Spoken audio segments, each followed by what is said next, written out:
We turn now to the growing presence of the National Guard on the streets in the nation's capital. At least 6 Republican governors say they are sending hundreds more National Guard troops to join the already increased federal law enforcement patrolling D.C.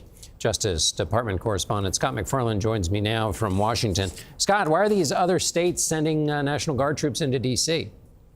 They each have their own specified reasons. West Virginia's governor says he wants to help restore cleanliness and safety to the nation's capital. Mississippi's governor says it's simply unsafe and there's too much crime in Washington, D.C.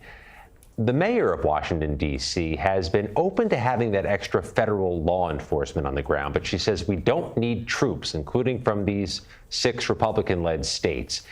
John, we crunched some numbers with the help of our CBS News data team and with the information given to us about the National Guard troop deployments. There are nearly 2,000 National Guard troops now positioning themselves in and around Washington, D.C. streets and neighborhoods. As it stands now, John, they don't have arrest powers. They're not carrying firearms. We saw them today up close. They have zip ties that they show as their show of force, but that may change as the week progresses.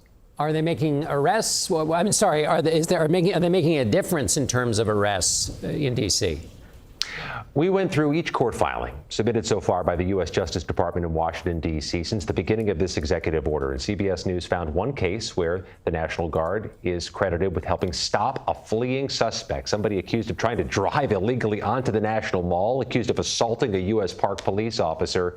National Guard held that individual, that man, until police could arrest him. So they're not making the arrest, but they're in position to help detain. But largely, John, they're a visual presence. They're a threat deterrent in very high-profile locations, on the National Mall and at Washington's major transit center, Washington's Union Station. Quick 10 seconds reaction from residents.